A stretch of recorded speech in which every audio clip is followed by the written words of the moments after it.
Pandemonium on Owen Field, the kind that this fan base hasn't seen in 25 years, and they've been waiting, as Brent Venables said, a long time for it. Oh my gosh. It was a mosh pit down here. Oklahoma stuns, and I mean with a sucker punch to the jaw right off the top. Number 7 ranked Alabama, 24-3. The Sooners win this game. And I love the way Brent Venables put it. There was absolutely nothing fluky about this game. No, if anything, when you go back and we watch the game back and all that stuff, the chances that we're missing Owen Field, usually when a number 17 goes down, you're going, oh, what did Alabama not do? Yep.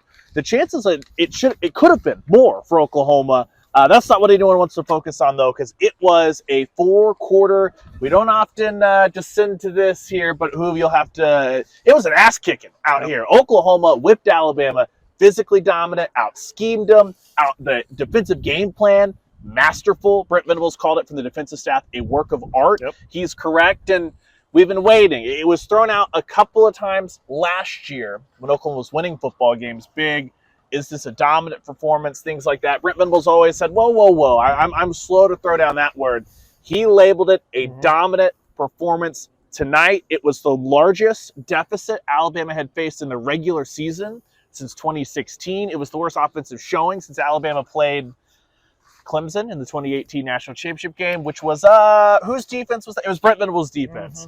It was wall to wall from start to finish, an absolute dominant showing. Brent Venables is right, from this Oklahoma Sooners team to get bowl eligible. Yeah. Wild. You could say that Brent Venables has Alabama's number. There's no doubt about it. Now, he wasn't on that 2014 Oklahoma team, 2013, 2014 Oklahoma team that beat Alabama for 45-31 in the Sugar Bowl.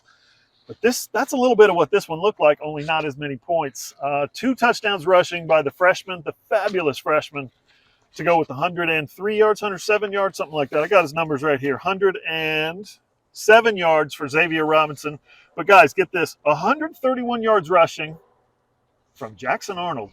25 carries, 0 fumbles. I thought that was huge. That was the biggest part of the game. Yeah, 0 fumbles from Arnold, 0 fumbles from Xavier Robinson. Once they decided to go to that two-headed monster, Oklahoma's offense moved down the field. It did what it needed to do. It was timely, too, whether it be for Jackson Arnold, the timely runs usually came on 3rd down with some good reads, some good pulls. For Xavier Robinson, it was the 18-yard touchdown right before halftime that sent this place into a frenzy and sent Oklahoma to the locker room with all the momentum. The 1-yarder to cash in on Eli Bowen's interception. Those two guys did everything they needed to do. And it was funny, after the game, Joe John Finley said, for a 5-star guy like that, it's not the easiest thing to come in and say, the game plan's going to be, you're going to have to tough this bad boy out. Yeah. And I asked Jackson Arnold, when we talked to Jackson before Joe John, I actually asked him that exact thing. You're a 5-star guy. Usually when you envision beating Alabama, it's I'm throwing for 350. And he's like, man, this was easy.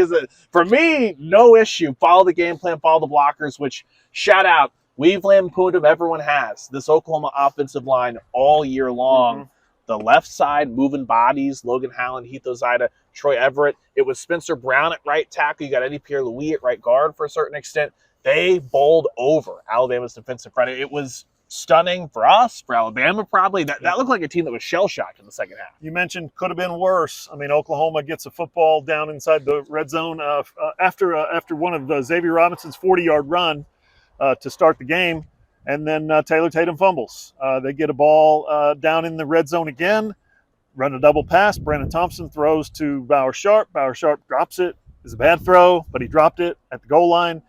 Ended up missing a field goal. That's 10 points right there. This could have been 34-3. And nobody would have walked out of here saying that was any kind of fluke. It was absolute domination. OU at halftime averaged 7.2 yards per carry on the ground.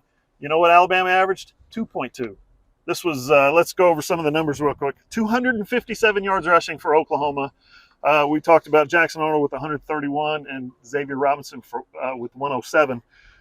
Alabama, 70 yards rushing. 257 to 70. I'm sorry, but I did not see that coming. And here was the biggest one, too. Jalen Milroe, we talked about it all week. Ryan Williams, what's that going to look like?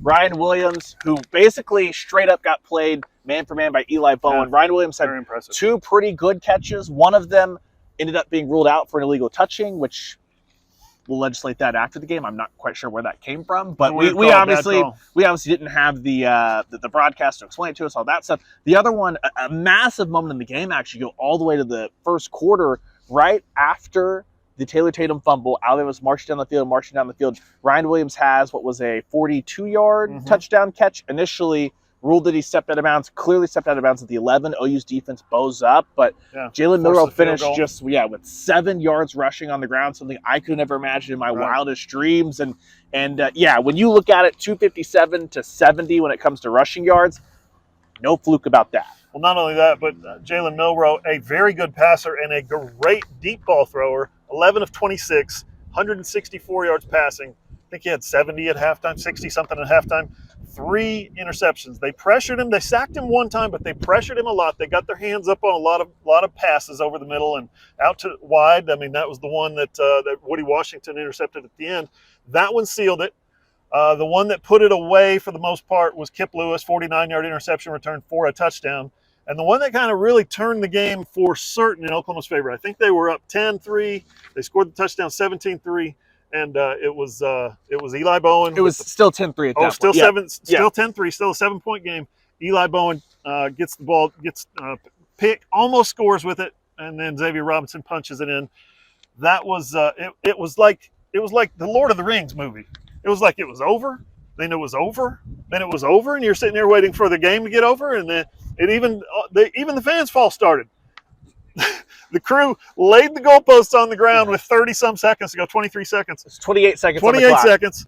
And, fitting for Danny Stutzman. Yeah, perfect, right? And they laid the goalposts on the ground. And the fans run on the field, and there's like, no, they got one more play. So even the fans' false started. This game had about 7 different endings, like I said, Lord of the Rings. It was very impressive, a fun night to watch. It was a great wrestling match. Many near falls, many false finishes. Oh, almost. But I think the really key thing with this is those 2 interceptions in the third quarter. First off, the Eli Bowen, it was great on a couple of different moments. First, he properly read the play, bubble screens, swing pass, whatever. Then he had to still reach behind. He jumped it so well that the ball was actually behind him. Makes a great one-handed grab. Zach Alley was talking some mess on his young cornerback, facetiously, of course, about how he needs the ball skills, the open field skills like Kip Lewis to actually get to the end zone there. That was big time. And then Kip Lewis's pick 6, where he mentioned that he read everything correctly, but he almost triggered on Jalen Milroe, pull it down and run it himself, decided not to, was obviously in the right spot, and he did finish that thing off. And Hoover, that turned around something that we were talking about, something that we talked about the whole drive back from Missouri. In SEC play this year, Oklahoma had lost the third quarter 32-3. You talk about what Missouri did to turn that game around. Ole Miss, what they did to turn that game around. A couple of near falls, but not quite as far as Oklahoma getting that 6th win on the board. There was no doubt about it. The offense didn't really have to do much in the third quarter because the defense was so dominant. And then the last time that Alabama had any kind of breath of life, that first off, the defense was making Alabama march. It took them 8 plays just to get to midfield on the drive that ended in the Woody Washington pick. It ends up being, a 4th and 5. R. Mason Thomas gets the pressure, floats it out there, and then Woody Washington, the super senior on senior night, gets his big moment. It was everything that Britt was talking about after the game. Everything finally went right for Oklahoma. All the little things they'd done wrong did them right in the second half. He started his press conference by saying, we've punched first, we punched back, and finally tonight we punched last. That's something that's been haunting this team since 2022. You get an opportunity to win a game at the end, and the defense gives up a third down conversion to keep the ball, or the offense can't keep the ball long enough to give the ball back to the defense. I mean, it's just been haunting them over and over and over. Tonight, I don't know if you know this, they ran off the last 7 minutes of the clock. They got the ball down there and just plowed down Alabama's throat. It was hard. It was hard to watch if you're an Alabama fan, I'm sure. I saw a lot of angry fans storming out of here. And I want to say one quick shout out. I doubt he's watching, but I saw a fan as I was getting a bottle of water on the turnpike on the way down from Tulsa this morning. He said, he looked at another fan and he said, Boomer. And the other guy said, Sooner. And the first guy said, we're going to win tonight. And he goes, damn right we are. And I was just stood there in the doorway going, I like the confidence. It's the same confidence the team had and the coaching staff had. Yeah, and it was everything we talked about, senior night, trying to get over the hump, all that stuff. But this is an embattled program right now. Brent Venables, the conversations that we, all the media, everyone watching Oklahoma football have been having about Brent Venables, then that's just the professional stuff out on the field. You talk about the really tough stuff off the field. His wife, Julie, cancer coming back, all that stuff. Brent Venables, he clearly feels for all these guys who, the senior class, who came back, who not only stuck with him through a coaching change when Lincoln Riley left and he came in, but then came back for one more year to lead this team to the SEC. This is not how anyone wanted the season to go, trying to play for bowl eligibility against Alabama. But to come out here, Zach Alley talked about the lasting memory these guys are going to have of the double field storm and going and party on campus corner. And now suddenly you turn it around. It's an LSU team that hasn't played well the last month of the season. To go from talking about being 5-7 to this team could finish 7-5 and actually go to a pretty decent bowl game with a decent matchup. Pretty incredible, remarkable turnaround. All that stuff will get figured out next couple of weeks. The big thing, though, is this will be a night to remember for a long time on Owen Field. Red October 2000, they beat Nebraska 31-14 after falling behind 14-0. That's the last time we saw a field storming. Those guys actually tore the goalpost down. I told R. Mason Thomas there was mace.